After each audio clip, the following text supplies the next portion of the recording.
ਸੱਟੇ ਜਿਹੀ ਜ਼ਿੰਦਗੀ, ਇਹ ਜ਼ਿੰਦਗੀ ਤੋਂ ਬਿਲਕੁਲ ਸੱਟੇ ਜਿਹੀ ਹੈ।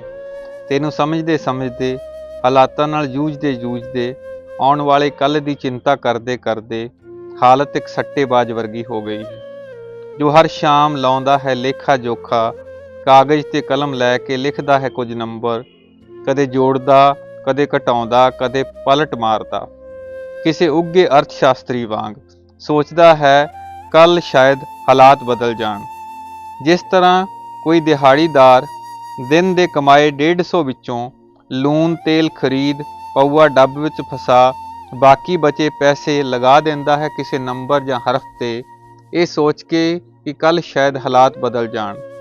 ਮੈਂ ਵੀ ਅੱਜ ਕੱਲ੍ਹ ਦਿਨ ਭਰ ਦੇ ਕਮਾਏ ਸਾਰੇ ਚਾਅ, ਸਾਰੀਆਂ ਖੁਸ਼ੀਆਂ ਸ਼ਾਮ ਹੁੰਦਿਆਂ ਹੀ ਲਗਾ ਦਿੰਦਾ ਹਾਂ ਦਾਅ ਤੇ, ਇਹ ਸੋਚ ਕੇ ਕਿ ਕੱਲ੍ਹ ਸ਼ਾਇਦ ਹਾਲਾਤ ਬਦਲ ਜਾਣ।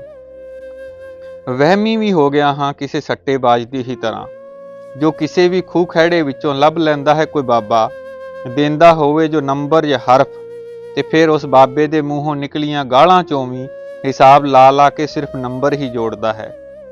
ਰਾਹ ਖਹਿੜੇ ਚੱਲਦੇ ਲੋਕਾਂ ਦੇ ਕੀਤੇ ਅਚਨਚੇਤ ਇਸ਼ਾਰਿਆਂ ਵਿੱਚੋਂ, ਰਾਤ ਨੂੰ ਸੁਪਨੇ ਵਿੱਚ ਦਿਸੇ ਕਾਲੇ ਨਾਗ ਵਿੱਚੋਂ ਹਿਸਾਬ ਲਾ ਕੇ ਸਿਰਫ ਨੰਬਰ ਹੀ ਜੋੜਦਾ ਹੈ। ਮੈਂ ਵੀ ਅੱਜ ਕੱਲ੍ਹ ਇਹੀ ਸਭ ਕੁਝ ਕਰਦਾ ਹਾਂ।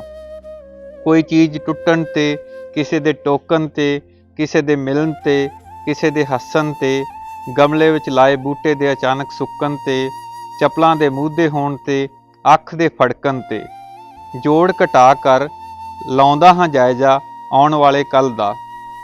ਪਰ ਅਫਸੋਸ ਮੇਰਾ ਨਤੀਜਾ ਵੀ ਸ਼ਾਇਦ ਕਿਸੇ ਸੱਟੇਬਾਜ਼ ਵਰਗਾ ਹੀ ਰਹੇ, ਜੋ ਕਿਸੇ ਇੱਕ ਦਿਨ ਲੱਗੇ ਨੰਬਰ ਕਰਕੇ ਮਿਲਿਆ ਪੈਸਿਆਂ ਵਿੱਚੋਂ ਦਿੰਦਾ ਹੈ ਖਰੀਦ ਕੇ ਸਕੂਟੀ ਉਸ ਬਾਬੇ ਨੂੰ।